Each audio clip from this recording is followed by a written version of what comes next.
안녕하세요. 돈을 공부하는 남자 수페TV의 수페입니다. 이번 주도 증시가 좀 내려와서 속상한 한 주였는데요. 그렇다고 우리가 팔 거 아니죠? 어떤 상황인지 주간 브리핑으로 정리해 보겠습니다. 요약부터 말씀드리면 증시 현황에서는 전 세계 증시가 좀 내려오는 모습을 보여줬고 실적이 좋지 않는 기업들, 폭락하는 모습이 나타나고 있습니다. 그리고 주간 이슈에서는 당연히 러시아가 우크라이나 침공한다는 이슈가 계속되고 있죠. 전쟁과 주식에 대한 상관관계를 한번 자세히 살펴볼게요. 그리고 마지막으로 아크 트레이딩인데요. 탑10 기업을 꾸준히 매수하고 있는데 다른 기업들은 어떻게 매수하고 있는지 자세한 트레이딩 결과를 말씀드리겠습니다. 그럼 바로 시작해 보겠습니다.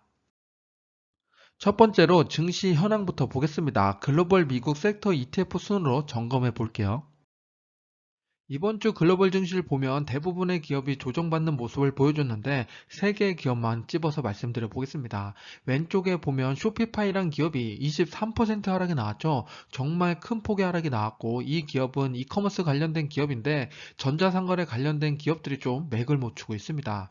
그리고 가운데 아래 보면 반대로 올라간 기업이죠. 이번 주만 15.3% 상승이 나왔습니다. 누홀딩스란 기업인데요. 워런 버핏의 포트폴리오에 새롭게 들어온 기업 중에 하나입니다. 워런 버핏이 원래 비트코인은 투자 안 한다 이렇게 얘기했는데 이건 새로운 화폐 관련된 기업인데 여기에 투자하고 있습니다. 그래서 비트코인이나 이런 쪽에는 좀 신경 쓰지 않지만 그래도 핀테크에는 관심 갖는 모습입니다. 그리고 세 번째로 ASML이 3.12% 상승했습니다. 그리고 오른쪽에 중국 기업들은 이번 주는 조정받는 모습을 보이고 있습니다.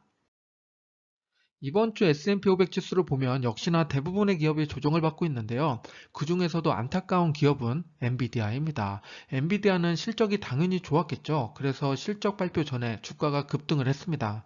그런데 실적 발표 이후에 러시아가 우크라이나 침공한다는 이슈랑 같이 주가가 떨어지면서 결과적으로 마이너스 1.2%를 달성했습니다. 좀 안타까운 사실이죠. 원래는 이렇게 실적이 좋다면 반등하면서 시원하게 올라가야 되는데 외부 환경으로 이렇게 떨어진 거니까요.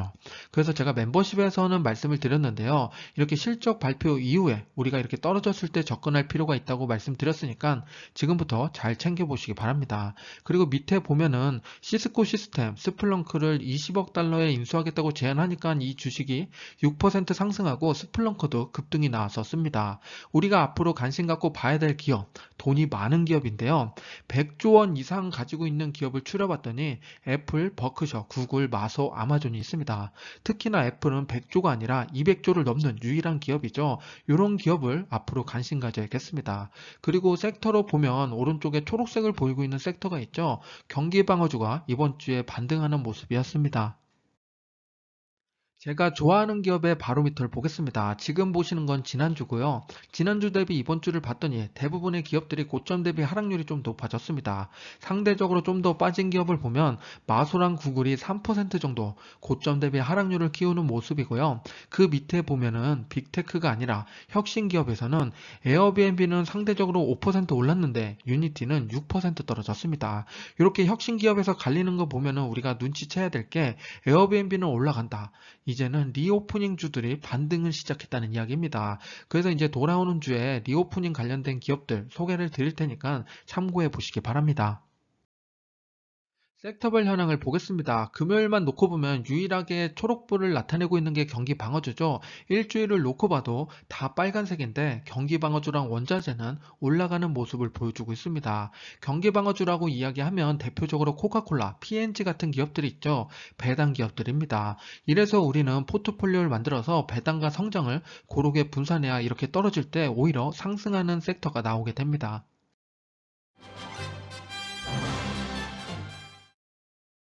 ETF 바로미터 이번 주를 볼게요. 왼쪽에 있는 섹터를 먼저 보면 헬스케어가 2% 정도 상대적으로 좀 더 많이 빠졌고 그리고 미국 전체 시장이 어느 정도 빠졌나 VTI를 보면 되죠. 역시나 2% 하락이 나왔습니다. 그 중에서도 대형 성장주가 좀 많이 빠지는 모습이었고 배당 쪽도 거의 대부분 1%씩 떨어졌는데 앞에서 말씀드렸듯이 경기 방어주는 오히려 올랐습니다. 그리고 레버리지에서는 QQQ가 이번에 3% 정도 빠졌고 반대로 반도체는 잘 지켜주고 있는 모습이죠. 그렇다 하더라도 레버리지 상품은 소량으로만 꼭 접근해 보시기 바랍니다. ETF 바로미터 섹터를 볼게요. 반도체를 보면 지난주 대비 이번 주 거의 하락폭이 없는데요. 이렇게 하락하는 국면에서 반대로 지켜주는 섹터 잘 지켜봐야겠죠. 앞으로 상승할 때 더 크게 올라갈 겁니다. 그리고 하락한 분야를 보면 클라우드가 좀 많이 빠졌죠. 5% 정도 하락이 나왔고 사이버 보안도 2% 하락, 그리고 KRBN이 오랜만에 3% 정도 하락이 나와서 고점 대비 하락이 7.7%를 찍었습니다.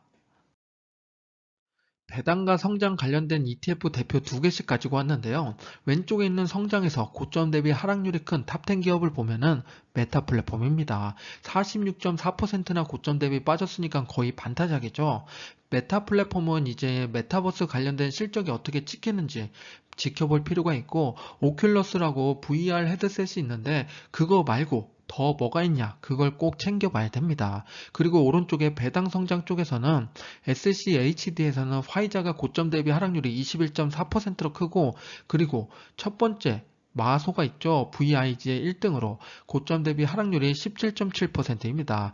배당 성장 기업으로 마소랑 애플이 있는데 마소가 고점 대비 하락률이 상당히 크죠.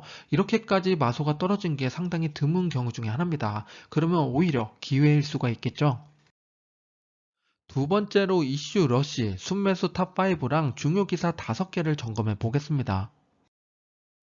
이번 주 순매수 탑5를 보면은 1등부터 5등까지 보고 계시는데요. TQQQ는 이번 주 1241억 원의 순매수가 들어왔습니다. 구글은 648억 원, 그리고 그 밑으로는 500억, 400억 수준인데요.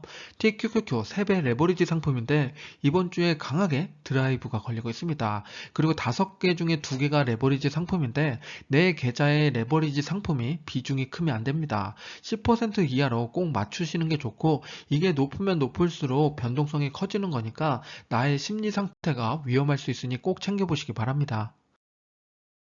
순매수 기업 중에 두 개 기업의 차트를 가지고 왔는데요. 구글과 엔비디아입니다. 두 기업 모두 다 실적 발표 이후에 주가가 좀 떨어지는 모습을 보여주고 있죠. 안타깝습니다. 특히나 구글은 상당히 많이 올라갔는데 하락폭도 큽니다. 지금 구글은 7월 달에 주식 분할까지 예정되어 있으니까 이런 식으로 접근하셔도 좋습니다. 지금 매수했다가 7월에 매도해야지, 혹은 지금 비중을 많이 늘렸다가 7월에 좀 줄여야지, 그러면서 수익 실현해야지라는 생각을 하셔도 좋으니까 주식 분할은 좋은 이슈 중에 하나입니다. 꼭 챙겨보시길 바라고, 엔비디아도 당연히 실적이 좋으니까 여기서 머물러 있진 않겠죠. 우리가 이렇게 차트를 볼 때는 당연히 실적을 기반으로 보셔야 됩니다. 매출과 EPS를 보면 모두 다 예상치를 뛰어넘고 있죠. 이런 기업들은 우리가 관심을 가져야 됩니다. 여기서 계좌 관리의 중요성을 잠깐 짚고 갈게요. 왼쪽은 제가 자주 말씀드리는 포트폴리오 개념인데요. 성장 배당 채권 원자재 고르게 분산 투자하는 방식입니다. 그리고 오른쪽은 지금 탑5 순매수를 보고서 제가 만들어 본 건데, TQQQ랑 SOXL에 30%씩 레버리지 상품에 투자하고 있고, S&P 500에 30%, 그리고 배당 성장 ETF에 10%를 투자하고 있다. 이런 분도 계실 것 같습니다. 요 중간도 계실 걸로 보이는데, 1월부터 지금까지 변동성을 체크해 보면은 왼쪽 같이 투자하면은 5에서 10%의 변동성이 생기고 있고, 오른쪽처럼 투자하신다면 지금 10에서 50%까지 변동성이 상당히 크게 작용이 됩니다. 내가 한 두 달을 겪어봤는데 50%까지 움직이는 내 계좌 너무 힘들다, 나한테 맞지 않는 투자다라고 생각하시는 분들은 왼쪽으로 옮기는 작업을 꼭 하셔야 됩니다. 혹은 내가 왼쪽처럼 투자하고 있는데 너무 지루하다 하시는 분들은 조금 더 성장 쪽을 늘릴 필요가 있겠죠. 그런 식으로 나만의 포트폴리오를 꼭 만들고 비중을 나만의 비중으로 가져가셔야 됩니다. 그렇게 하셔야지 중장기적으로 투자할 수 있는 거지, 남들 쫓아하다가는 오른쪽처럼 이런 변동성은 변동성대로 느끼고 스트레스는 스트레스로 받게 되니까 그런 투자는 하시면 안 됩니다. 왼쪽과 같은 포트폴리오 관련된 영상은 오른쪽 위에 링크를 남겨드릴 테니까 참고해 보시기 바랍니다.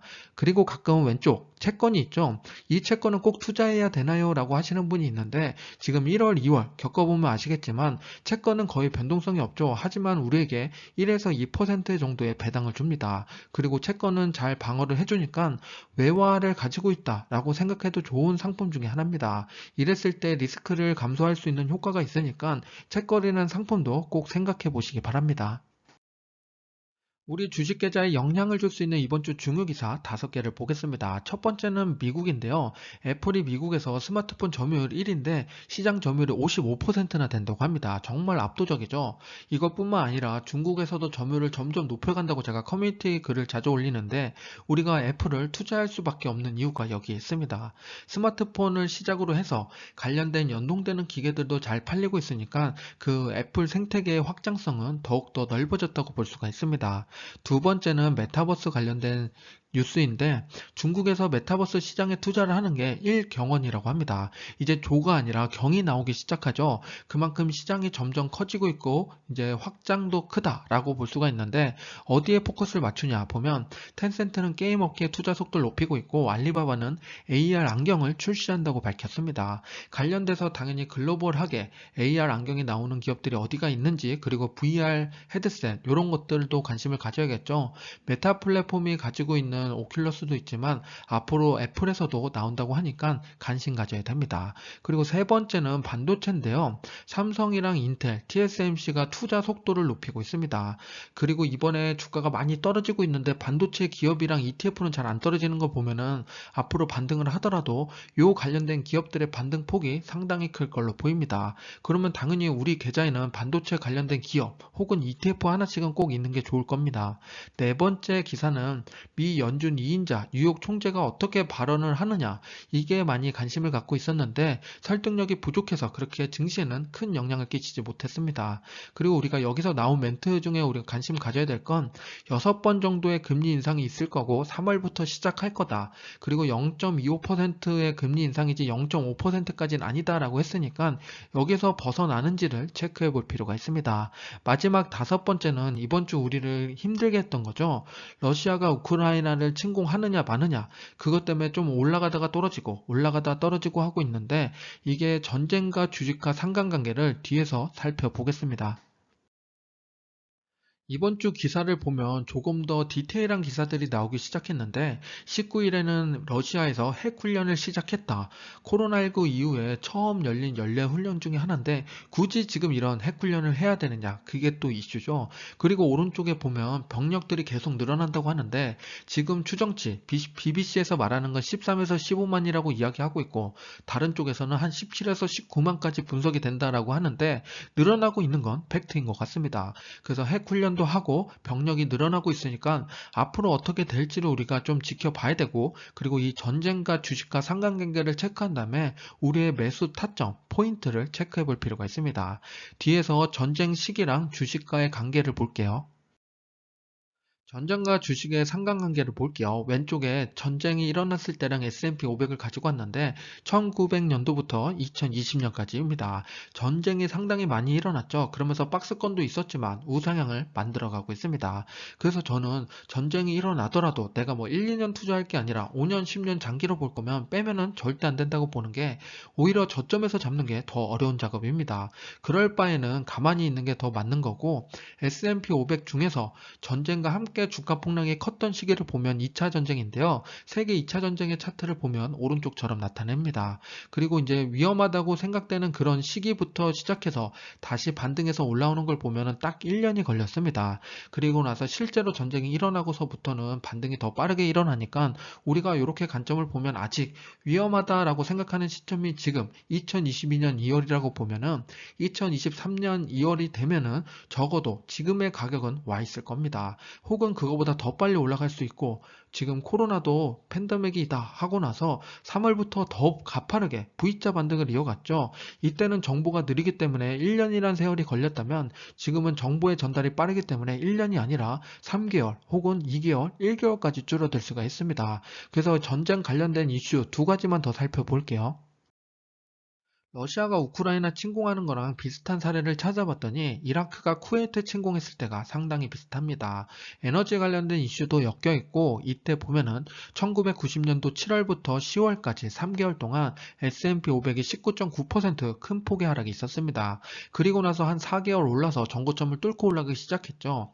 이렇게 우리는 침공이 있고 나서 보면은 상대적으로 반등이 시원하게 빨리 나오는 모습입니다.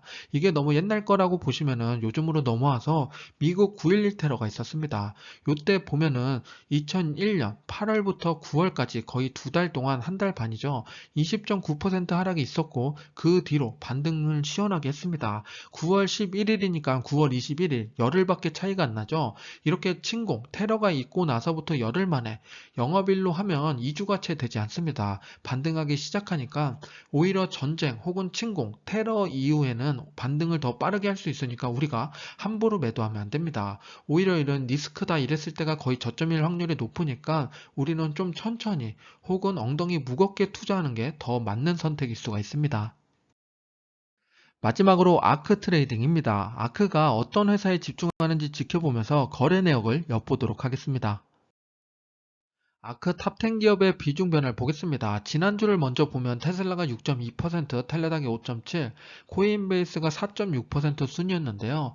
이번 주에 봤더니 테슬라가 0.2% 비중이 늘었고 텔레닥도 0.2% 늘었습니다. 이렇게 비중이 늘고 있는데 아크에서 매수한 걸까요? 바로 뒤에서 보겠습니다. 아크 탑10 기업의 거래 현황을 볼게요. 흰색으로 나타난 건 매도이고 에메랄드색은 매수입니다. 10개의 기업 중에서 2개의 기업만 매도가 있었고 8개의 기업은 순매수가 일어났죠. 그 중에서 투일리온은 3% 비중 크게 늘리는 모습입니다. 아크탑5 기업의 이번 주 성적을 보겠습니다. 이번 주 1등은 테슬라로 마이너스 1.8%였습니다. 반대로 많이 빠진 기업 보면 좀 안타까운데 로큐가 31.1% 하락이 나왔습니다. 실적이 부진하니까 바로 주가가 떨어지는 모습이죠. 혁신 기업들은 혁신을 하면서 실적이 좋게 나타내야 되는데 그런 모습을 보이지 않으니까 바로 큰 폭의 하락이 나타났습니다. 앞으로 실적 발표를 앞두고 있는 이런 혁신 기업들은 우리가 오히려 보수적으로 체크해 볼 필요가 있습니다. 아크가 투자하는 기업 중에 상위 20%에 해당하는 30개 기업의 거래 현황을 보겠습니다. 증감률을 보면 매수했는지 매도했는지 알 수가 있는데요. 강하게 매도한 기업, 10% 이상 되는 기업이 하나가 있죠. 팔란티어였습니다. 15.7%의 비중을 줄였고 반대로 10% 이상 매수한 기업은 두 개가 있었는데 29위에 테넥스랑 32위에 로블록스가 있습니다. 요 팔란티어랑 로블록스 주가가 어떻게 움직였는지 바로 뒤에서 볼게요. 아크가 이번 주에 강하게 매수하고 강하게 매도한 기업 하나씩 가지고 왔는데 둘 다 이번 주 주가 하락폭이 상당히 컸습니다. 팔란티어는 22% 하락이 나왔고 로블록스는 32% 하락이 나왔죠. 둘 다 실적 부진으로 이렇게 떨어지는 모습을 보여주고 있는데 그럼에도 불구하고 어떤 기업은 매수하고 어떤 기업은 팔았습니다. 이 말은 즉슨 내가 선택적으로 어떤 기업은 앞으로 전망이 좋으니까 지금 실적이 안 좋더라도 강하게 드라이브를 걸겠다 이런 선택을 하는 거죠. 우리도 내가 가지고 있는 기업 중에서 앞으로 전망이 좋은데 지금 단기적으로 실적이 안 좋다. 이런 기업은 오히려 기회일 수가 있고 반대로 이렇게 주가가 떨어지는 거는 팔란티어처럼 손절하는 기업이 생길 수도 있습니다. 나만의 기준을 갖고 있는 게 상당히 중요한 거니까 여러분도 내가 가지고 있는 계좌, 기업을 보시면서 앞으로 어떻게 대응해야겠다 시뮬레이션을 꼭 돌려보시기 바랍니다. 지금까지 수피였습니다. 감사합니다. 즐거운 주말 되세요.